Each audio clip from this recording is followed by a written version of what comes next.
बच्चों से पूछा जाता है कि आप लोग क्या बनना चाहते हैं, और बच्चे अक्सर उत्सुकतापूर्वक जवाब देते हैं कि सर मैं डॉक्टर बनना चाहता हूँ, इंजीनियर बनना चाहता हूँ, कोई वकील बनना चाहता हूँ, कोई कलेक्टर बनना चाहता है, कोई एसपी बनना चाहता है।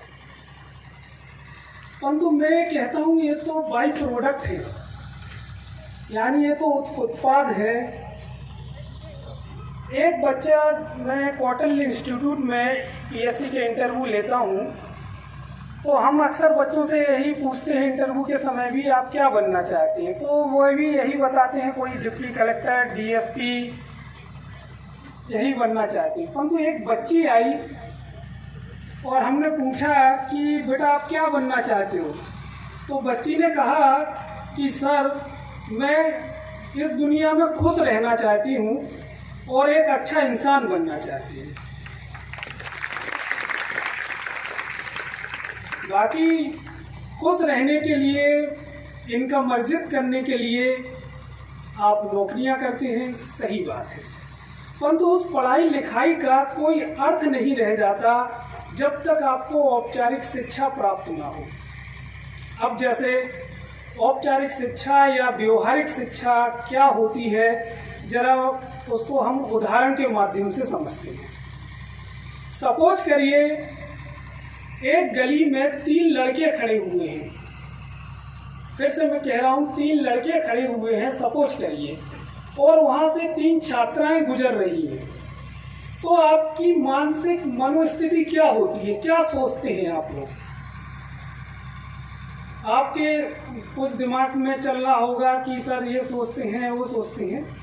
मैं बताऊं यहाँ पर 90% व्यक्ति, मैं अतिथिगणों से भी कहना चाहूँगा कि 90% जो इंसानों की सोच होती है वह यह होती है कि वाह क्या लड़की है, क्या बात है, क्या माल है।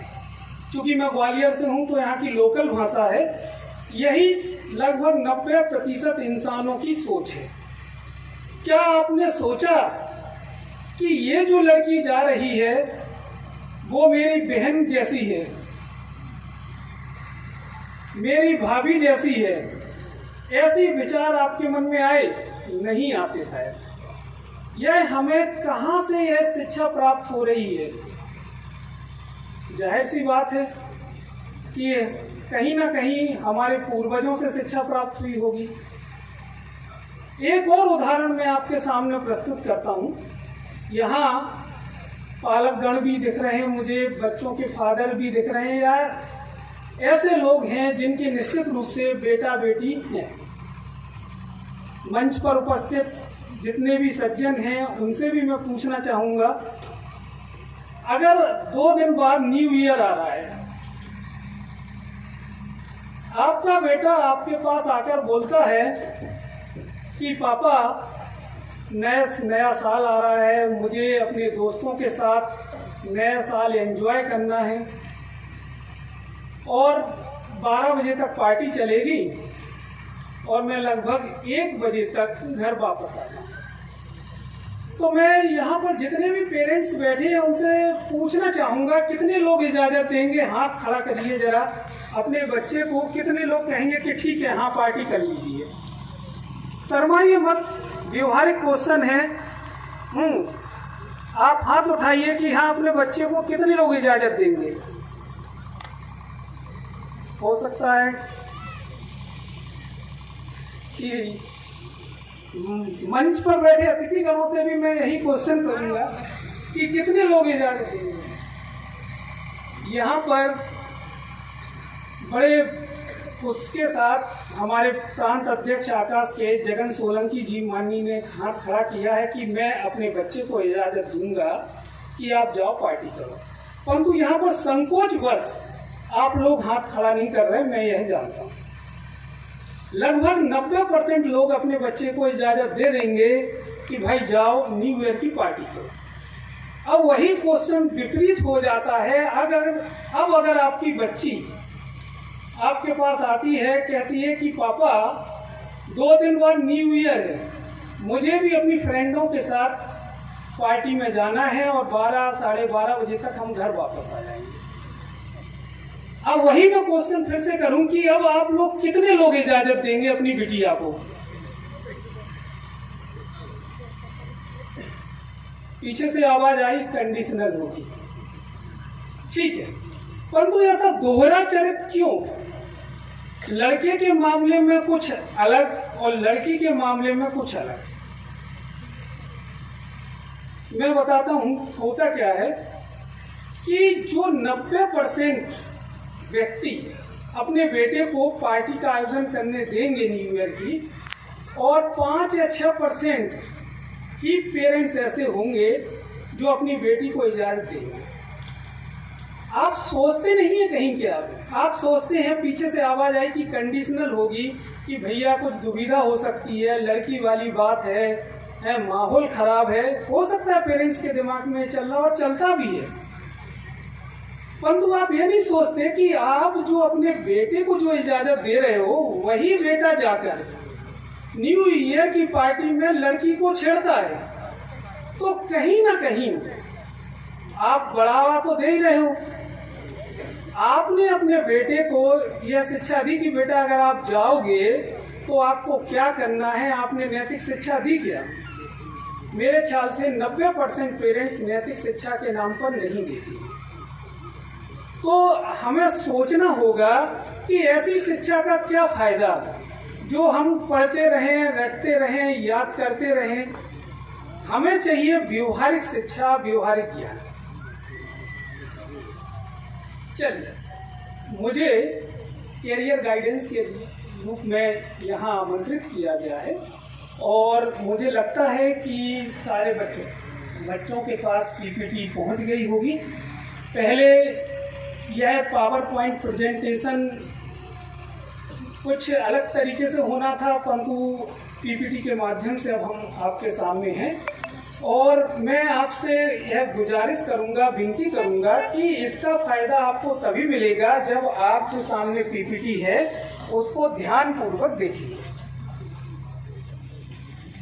चलिए, आप जो हमारे बीच जितने भी स्टूडेंट हैं, छात्र छात्राएं हैं, मुझे पक्का विश्वास है कि ये मध्यम वर्गीय परिवार या निम्न परिवार से हैं। कोई भी यहाँ पर उच्च वर्गीय परिवार का छात्र छात्रा उपस्थित नहीं है। अब मध्यम वर्गीय परिवार की सबसे बड़ी समस्या क्या होती है?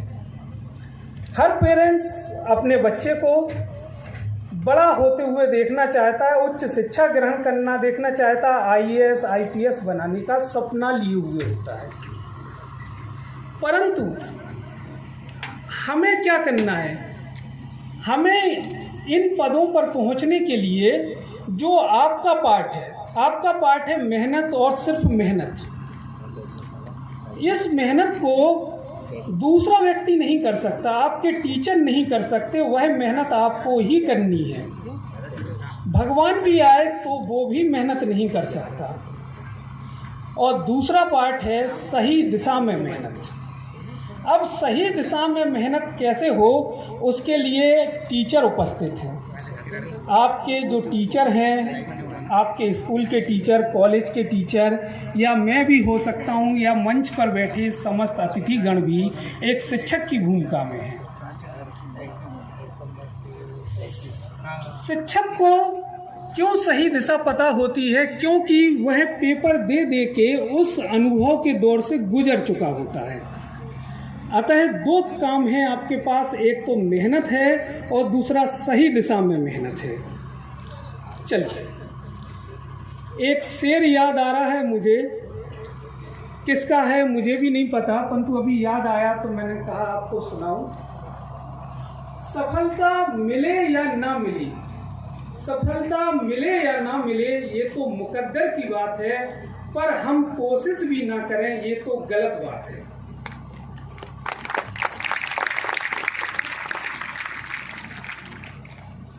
चलिए, अब पीपीटी आप लोग खोल लीजिए। पीपीटी में सबसे पहले दर्शाया गया है कि 10वीं के बाद हमें क्या करना है। क्योंकि 10वीं एक ऐसा पड़ाव होता है कि 10वीं परीक्षा पास कर लेने के बाद हमें कई क्षेत्र हमारे लिए खुलते हैं। यहाँ स्पोर्ट्स के भी खुलते हैं और भी खुलते हैं, परंतु हम यहाँ स्पोर्ट्स की चर्चा या नहीं करेंगे और किसी सेशन में हम स्पोर्ट्स की चर्चा करेंगे। आज हम स्टडी से संबंधित चर्चा करेंगे। अगर हम पेरेंट्स से पूछें कि भाई 10वीं के बाद आप अपने बच्चों को क्या दिलाना चाहेंगे, तो पेरेंट्स के पास 90% पेरेंट्स के पास दो ही ऑप्शन होते हैं, बेटा तू तो डॉक्टर बन जा या इंजीनियर बन जा। तीसरा चौथा ऑप्शन अभी भी नहीं है। अब 10वीं के बाद हम देखते हैं क्या क्या कर सकते हैं। प्लीज ध्यान से देखिए, मैंने 3 प्रकार के कोर्सेज की चर्चा की है। एक तो जनरल कोर्सेज, दूसरा प्रोफेशनल कोर्सेज और तीसरा शॉर्ट टर्म कोर्सेज। सबसे पहले हम देखते हैं जनरल कोर्सेज। जनरल कोर्सेज जैसे कि हम 11वीं आर्ट्स लेकर कर सकते हैं, 11वीं 12वीं आर्ट्स के सब्जेक्ट्स में हम बढ़ सकते हैं। हम कॉमर्स लेकर अपना कैरियर आगे बना सकते हैं, या फिर हम साइंस लेकर अपने कैरियर में बढ़ सकते हैं। इसी तरह हम 10वीं के बाद यदि आपको जनरल कोर्सेज नहीं करना है, सामान्य कोर्स आपको नहीं करना है, तो आप प्रोफेशनल कोर्स कर सकते हैं।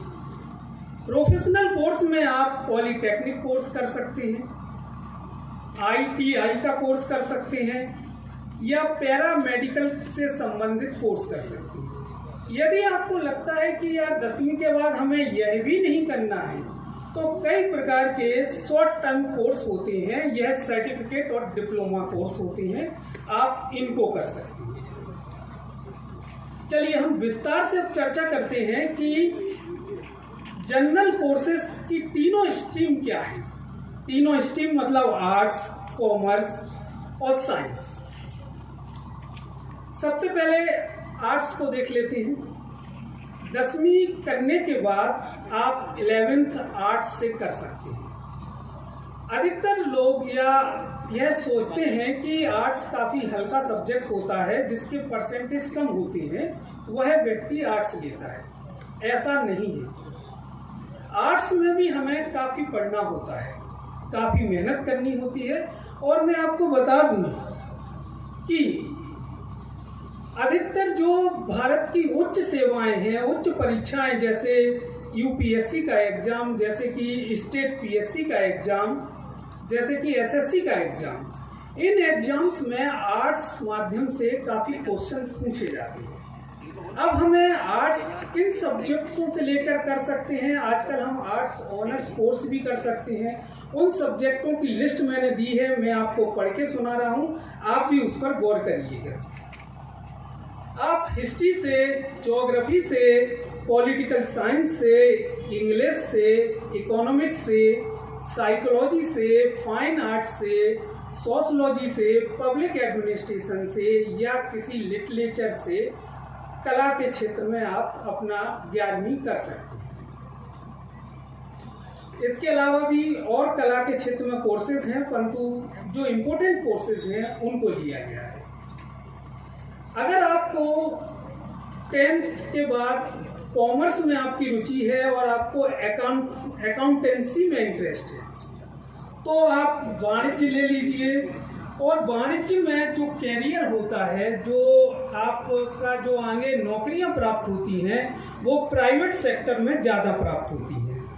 वाणिज्य में जैसे अकाउंटेंसी, बिजनेस एक्सपर्ट, बैंकिंग के क्षेत्र में जाया जा सकता है। इसके बाद जो साइंस स्ट्रीम है काफ़ी पॉपुलर है। साइंस स्ट्रीम का एक फ़ायदा ये होता है कि भाई अगर हमने 11th में साइंस ले लिया, 12th में साइंस किया और हमें नहीं जमा, तो हम वापस आर्ट्स या कॉमर्स में आ सकते हैं। परंतु दूसरे स्ट्रीम में यह सुविधा नहीं है। साइंस लेने का फायदा यह है कि अगर आप डॉक्टर बनना चाहते हैं या इंजीनियर बनना चाहते हैं, तो आप 12th में बायो या मैथ लीजिएगा। साइंस स्ट्रीम में मुख्यतः 2 भागों में बांटा गया है। एक PCB जिसे मेडिकल कहते हैं, दूसरा नॉन मेडिकल जिसे PCM कहते हैं। मेडिकल मतलब PCB यानी P से फिजिक्स, C से केमिस्ट्री और B से biology. Non medical PCM, P से फिजिक्स, C से केमिस्ट्री और M से मैथ। इन सब के अलावा भी 11th-12th में आपको ऑप्शनल सब्जेक्ट लेने होंगे, जैसे हिंदी, इंग्लिश आदि आपको चयनित करना पड़ेगा। ये तो था कि 12th के बाद हम आर्ट्स, कॉमर्स या फिर साइंस के सब्जेक्ट से लेकर आगे बढ़े 10th व 12th को गए। चूँकि मंच पर काफ़ी अतिथिगण हैं और उन सभी को समय देना है, तो मैं संक्षिप्त में आगे की रूपरेखा आपके समक्ष प्रस्तुत करूंगा। अब मैंने बताया कि जिनको आर्ट्स नहीं लेना, उनका मन नहीं है कि आर्ट्स के सब्जेक्ट, कॉमर्स के सब्जेक्ट या साइंस के सब्जेक्ट, तो वो प्रोफेशनल कोर्स कर सकते हैं, प्रोफेशनल कोर्स में एडमिशन ले सकते हैं। प्रोफेशनल कोर्स यहाँ पर जो PPT में मैंने दर्शाए हैं, पॉलीटेक्निक कोर्सेज कर सकते हैं आप ITI के कोर्सेज कर सकते हैं और आप पैरा मेडिकल से संबंधित कोर्स कर सकते हैं। इनमें डिप्लोमा कोर्सेज होते हैं। अब हम देखते हैं कि पॉलीटेक्निक कोर्स क्या होता है। 10th के बाद आप पॉलीटेक्निक कोर्स कर सकते हैं। यह कोर्स 3 वर्ष का होता है। अगर आप पॉलीटेक्निक कोर्स करते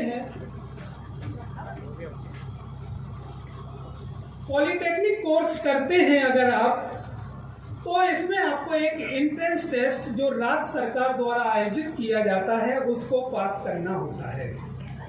अगर आप उस एग्जाम को भी पास नहीं कर पाए, मान लीजिए नहीं अगर आप पास कर पाए उस एग्जाम को, तो डायरेक्ट कुछ कॉलेजेस हैं जो डायरेक्ट आपको एडमिशन दे देते हैं। पॉलीटेक्निक कोर्स करने का फायदा ये होता है कि इस 3 वर्ष के कोर्स को कंप्लीट करने के बाद यदि आपको बीटेक करना है, बीटेक में एडमिशन लेना है, तो 2nd ईयर में डायरेक्ट एडमिशन मिल जाता है। तो इस तरह से आप पॉलीटेक्निक कोर्सों पर विचार कर सकते हैं। दूसरा प्रोफेशनल कोर्स में ITI है। ITI का फुल फॉर्म होता है इंडस्ट्रियल ट्रेनिंग इंस्टीट्यूट। दोस्तों, अगर आप जॉब कम समय में पाना चाहते हैं तो आपको ITI करना होगा। यह कोर्स 2 वर्ष या उससे कम समय का होता है और इस कोर्स को करने के बाद सीधी कई इंस्टीट्यूट में आपको जॉब मिल जाती है। ITI बहुत से वोकेशनल कोर्स भी कराती है, जैसे कि मैंने कुछ लिस्ट बनाई है, जैसे electrician, fitter, stenographer, programmer assistant, graphics and multimedia, personality development. इनके अतिरिक्त भी कई प्रकार के ITI कोर्स उपलब्ध कराती है। मान लीजिए कि 10वीं के बाद आपका मन ना तो आर्ट्स, ना साइंस और ना ही कॉमर्स में और ना ही प्रोफेशनल कोर्स पॉलीटेक्निक और ITI में लग रहा है, तो आप पैरा मेडिकल के कोर्स कर सकते हैं। पैरा मेडिकल कोर्स 10वीं के बाद मेडिकल फील्ड में जाना होता है। आपने देखा होगा कि हर बच्चा नीट पास नहीं कर पाता, हर बच्चा डॉक्टर नहीं बन पाता, परंतु कई बच्चों का सपना होता है कि मैं इसी फील्ड में जाऊं, मैं मतलब डॉक्टरी लाइन में ही जाऊं।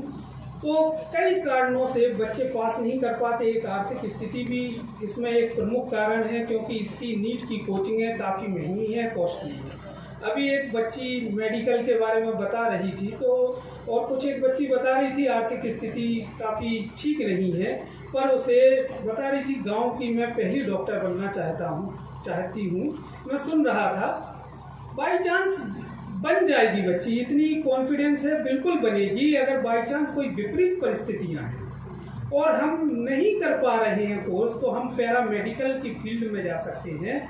और पैरा मेडिकल 2 प्रकार के कोर्स कराती है, एक तो सर्टिफिकेट कोर्स और दूसरा डिप्लोमा कोर्स। सर्टिफिकेट कोर्स जो होते हैं बहुत कम अवधि के होते हैं, यह 3 माह से 1 वर्ष तक का हो सकता है, और डिप्लोमा कोर्स जो होता है 1 से 2 वर्ष का होता है। इन कोर्स को करने के बाद आप किसी भी गवर्नमेंट और प्राइवेट सेक्टर में इनकी नौकरियों की भरमार है पैरामेडिकल कोर्स करने के बाद। कोई भी प्राइवेट हॉस्पिटल, गवर्नमेंट हॉस्पिटल विज्ञापन देते हैं कि आइए आप हमारे यहाँ काम कीजिए। अगर आपने अच्छी तरीके से पढ़ाई की है और इन कोर्सों को किया है तो आप बड़े आसानी से आपको नौकरी मिल सकती है। इनमें कौन कौन सी आपको नौकरी मिल सकती है, जैसे उदाहरण के रूप में मैंने लिखा है MRI technician, nursery care assistant, x ray technician आदि आपको जॉब इनमें मिल सकती है। अगर 10वीं के बाद आपको ना तो आर्ट्स के सब्जेक्ट, ना कॉमर्स, ना साइंस, ना पॉलिटेक्निक, ना ITI, ना पैरामेडिकल, इनमें मन नहीं लगता है तो कई शॉर्ट टर्म कोर्स आपके पास उपस्थित हैं। शॉर्ट टर्म कोर्स भी कर सकते हैं, जैसे कि शॉर्ट टर्म कोर्स की जो अवधि है 6 महीने से लेकर 2 वर्ष की होती है। कुछ शॉर्ट टर्म कोर्स मैं आपको सुनाता हूं, आप PPT में देखिए। जैसे कि डिप्लोमा इन साइबर सिक्योरिटी का कोर्स किया जा सकता है, diploma in hotel management and catering management का कोर्स किया जा सकता है, diploma in architectural engineering and architectural का कोर्स किया जा सकता है, डिप्लोमा इन फोटोग्राफी का कोर्स किया जा सकता है, डिप्लोमा इन इवेंट मैनेजमेंट का, डिप्लोमा इन डाटा एंट्री का कोर्स किया जा सकता है, ब्यूटी पार्लर कोर्स काफी फेमस है आज के समय में, और डिप्लोमा इन डेंटल मैकेनिज्म का कोर्स कर सकते हैं, और डिप्लोमा इन क्वालिटी फार्मिंग का कोर्स किया जा सकता है। ये तो वो हुआ कि 10वीं के बाद हमें क्या करना है, और निश्चित रूप से 10वीं के बाद इन्हीं में से आप किसी का चयन करते हैं तो इन क्षेत्रों में आप 10वीं के बाद अपना कैरियर बना सकते हैं। अब हम बात करते हैं कि 12वीं के बाद हम क्या करें, कि जब हमारी 12वीं हो जाए तो हम किन क्षेत्रों में आगे बढ़ें। तो 12वीं के बाद मैंने जो कोर्स लिखे हैं, जैसे 12वीं हम आर्ट्स से करने के बाद क्या करें, जैसे हमने कला से हमने 11th 12th कर लिया, उसके बाद हम क्या करें। इसके पहले भी मैंने आपसे चर्चा की थी कि आर्ट्स एक ऐसा पॉपुलर सब्जेक्ट है, लगभग 50% IAS IPS या यहाँ जो मंच पर बैठे अतिथिगण हैं 50% मैं मान के चलता हूँ आर्ट्स के सब्जेक्ट ही रहे होंगे। तो आर्ट्स में आप सबसे पहला जो कोर्स है जो सबसे प्रमुख है, जैसे BA बैचलर इन आर्ट्स आप कर सकते हैं। यह 3 वर्ष की अवधि का होता है। BA में आप ऑनर्स कोर्स भी चुन सकते हैं। यह कई सब्जेक्ट्सों से BA की जा सकती है, जैसे कुछ सब्जेक्ट मैंने PPT में दिए हैं, जैसे economics, sociology, political science, Hindi literature, English literature, history, psychology, environmental study, geography, public administration, Sanskrit, Hindi general, English general, home. इनसे आप BA की डिग्री प्राप्त कर सकते हैं और उसके बाद आप रोजगार में जा सकते हैं। अगला कोर्स है आर्ट्स से संबंधित BFA। इसका जो फुल फॉर्म होता है वो है बैचलर इन फाइन आर्ट्स। जिन छात्रों का इंटरेस्ट कला के क्षेत्र में है और कुछ अलग हटकर करना चाहते हैं तो वो BFA कोर्स को कर सकते हैं। यह 3 वर्ष का कोर्स है और इस कोर्स में हमें क्या पढ़ाया जाएगा। बैचलर इन फाइन आर्ट्स में हमें acting skill, drawing skill, singing and writing skill, sketching skill, performing skill, communication skill के बारे में हमें जानकारी दी जाएगी। एक कोर्स है पॉपुलर कोर्स B.Ed, सब परिचित हैं B.Ed से, बैचलर ऑफ एजुकेशन। अगर आपका इंटरेस्ट पढ़ने पढ़ाने में है तो आप 4 वर्षीय इंटीग्रेटेड B.Ed कोर्स कर सकती हैं। यह कोर्स 12th के बाद किया जाता है। वैसे बहुत से स्टूडेंट ग्रेजुएशन के बाद 2 वर्ष का B.Ed कोर्स भी करते हैं। अगला जो आर्ट्स से संबंधित कोर्स है वो है BBA। यानी बैचलर ऑफ बिजनेस एडमिनिस्ट्रेशन। जो विद्यार्थी मल्टीनेशनल कंपनी में जॉब करना चाहते हैं या अपना खुद का बिजनेस डेवलप करना चाहते हैं वह इस प्रकार का कोर्स करें, और इसमें जो जॉब मिलेगा वो गवर्नमेंट और प्राइवेट सेक्टर दोनों में मिलेगा।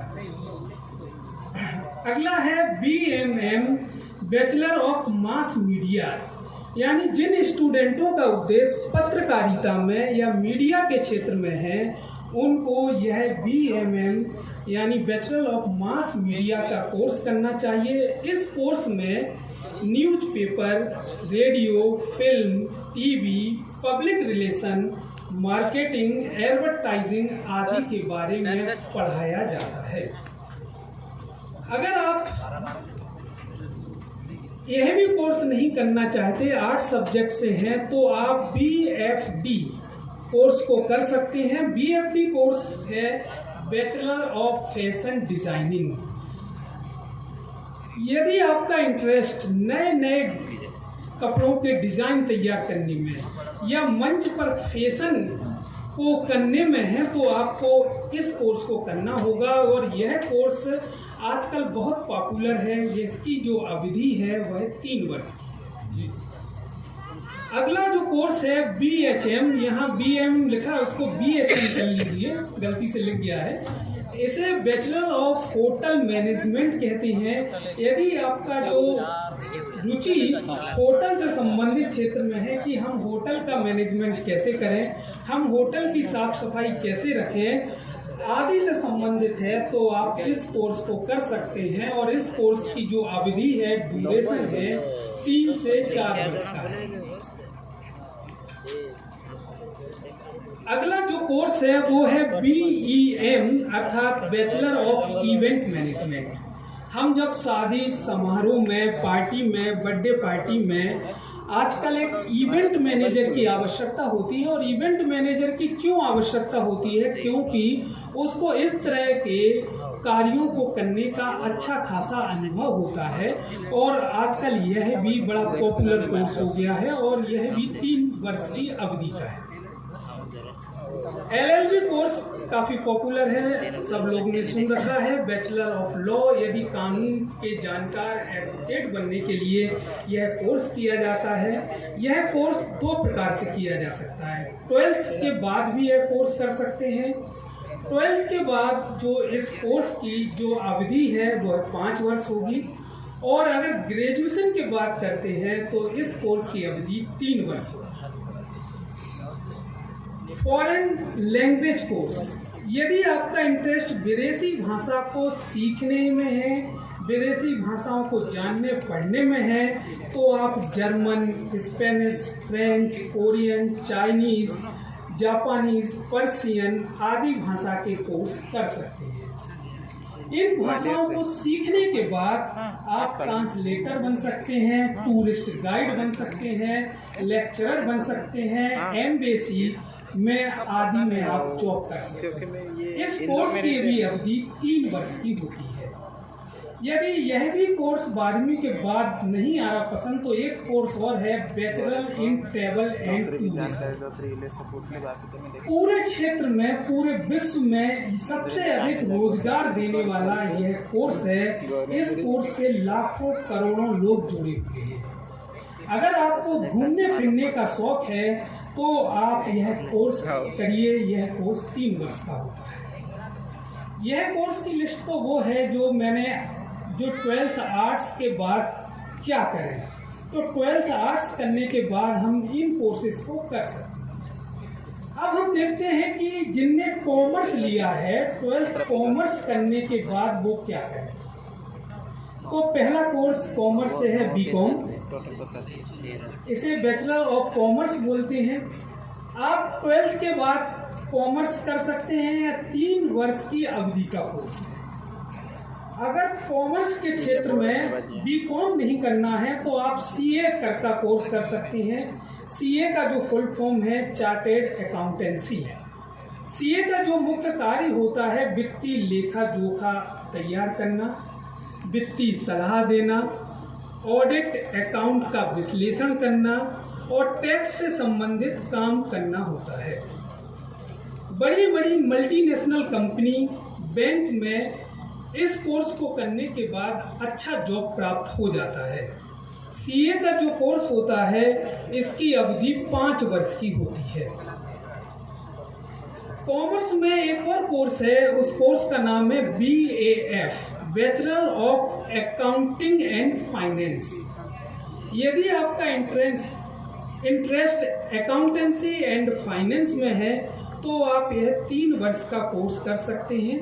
इस कोर्स में जो आपको पढ़ाया जाएगा, फाइनेंशियल अकाउंटिंग के बारे में, टैक्सेशन के बारे में, ऑडिटिंग के बारे में, कॉस्ट अकाउंटिंग के बारे में, रिस्क मैनेजमेंट, बिजनेस लॉ आदि के बारे में इस कोर्स में पढ़ाया जाता है। यदि यह कोर्स भी नहीं करना कॉमर्स के स्टूडेंटों को, तो एक अगला कोर्स है BBI, यानी BCom in banking and insurance. यदि आपकी रुचि बैंकिंग क्षेत्र में, इंश्योरेंस के क्षेत्र में है तो आपके द्वारा यह कोर्स किया जा सकता है। अगला कोर्स है BFM, यानी BCom इन फाइनेंशियल मार्केटिंग।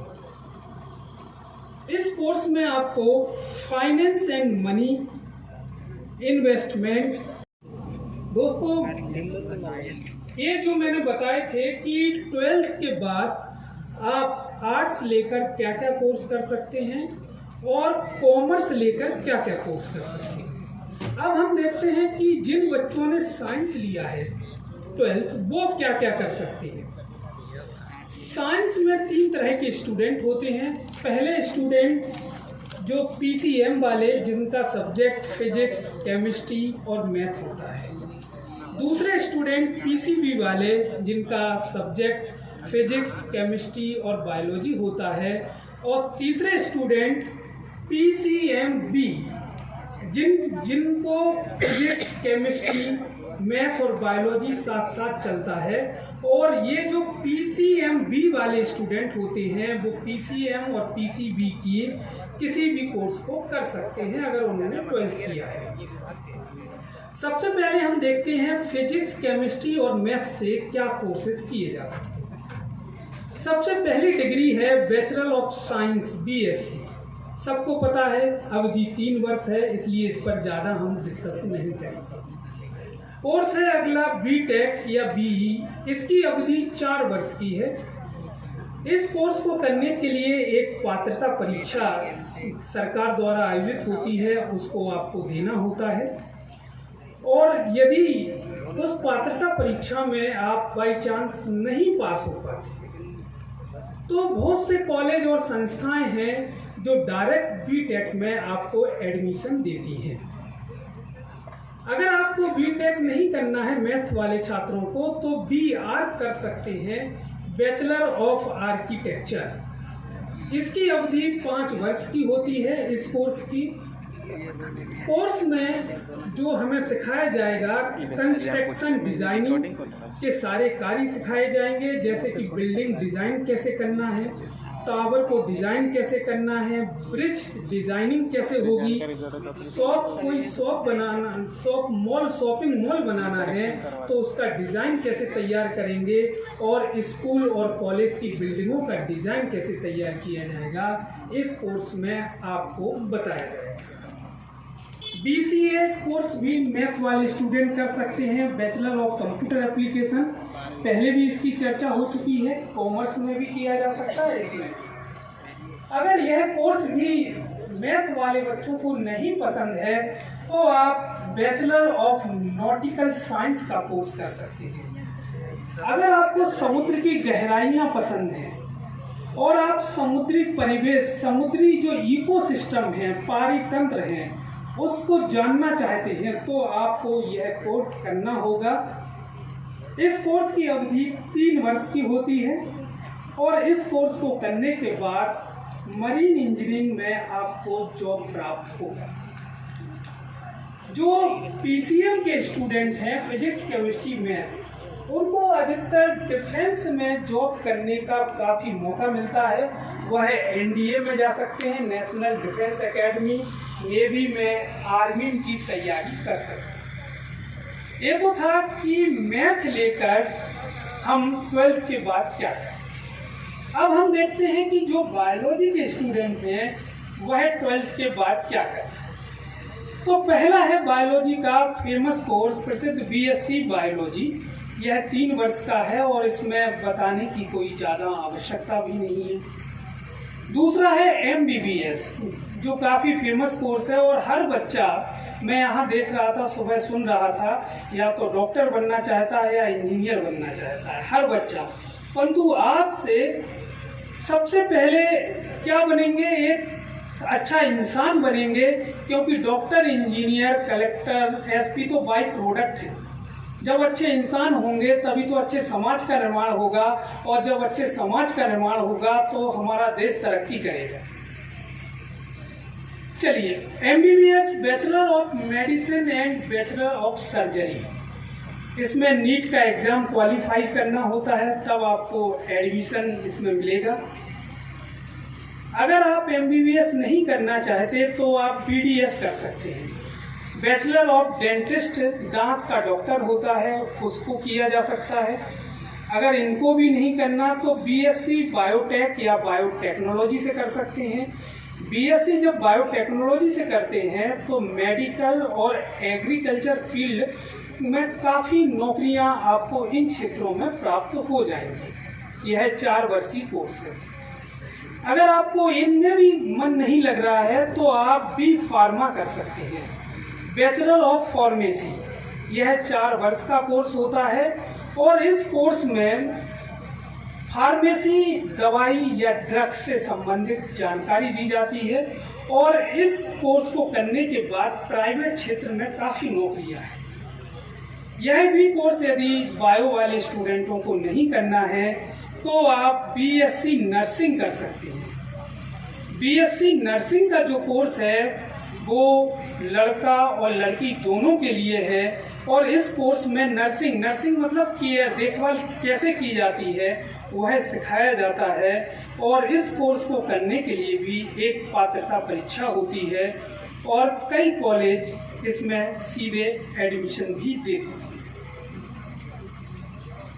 ये तो था लेक्चर, और आप लोगों के पास पीपीटी है, तो पीपीटी को आप 2-4 बार जब घर जाके रिवाइज करेंगे तो 10वीं के बाद हमें किस क्षेत्र में बढ़ना है तो हम कर सकते। मैं एक स्टूडेंटों की एक समस्या और होती है, समस्या ये होती है कि सर मैं इंग्लिश मीडियम से करूँ, आगे बढ़ूँ कि हिंदी मीडियम से। बताइए यहाँ कितने लोगों की ये समस्या है। मन में आता है कि इंग्लिश मीडियम लिया जाए कि हिंदी मीडियम लिया जाए। शांत मत बैठा करो, जवाब देना सीखो कि हाँ ये व्यवहारिक समस्या है। आप बताओ या ना बताओ कि सर इंग्लिश मीडियम में तो काफ़ी नौकरियां मिल जाती हैं, काफ़ी अच्छा प्रदर्शन होता है, हिंदी मीडियम के बच्चे अपने संकोच से देखते हैं, ऐसा लगता है ना। तो मैं इसका एक व्यवहारिक सा आंसर देता हूँ, गौर करिए कि क्या आपको इंग्लिश मीडियम से कोर्स करना चाहिए कि हिंदी मीडियम से।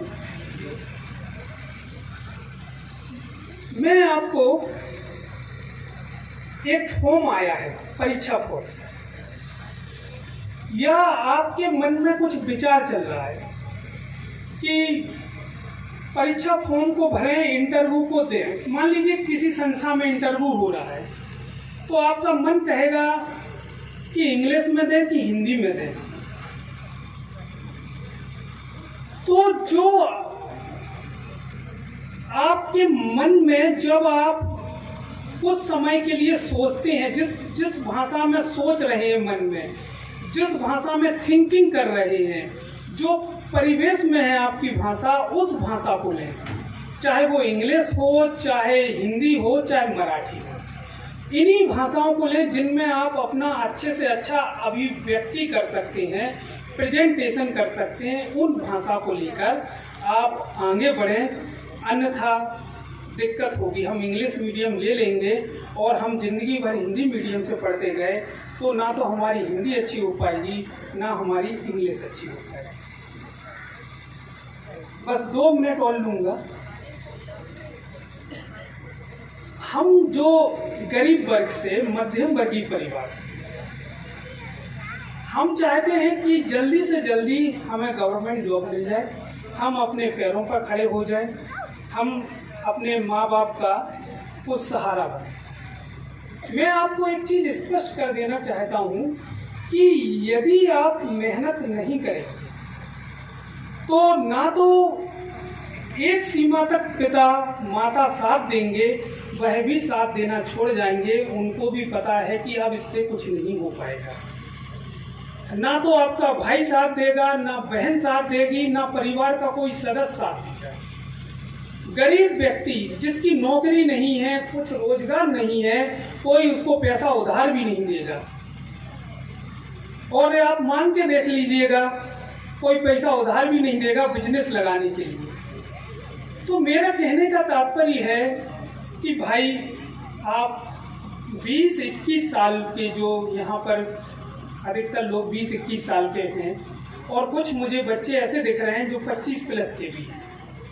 मैं जानना चाहता हूं कि 25 प्लस के बच्चे कितने हैं। कृपया हाथ ऊपर करें तो थोड़ा सा आंकड़ा समझ में आता है कि 25 प्लस के भी बच्चे।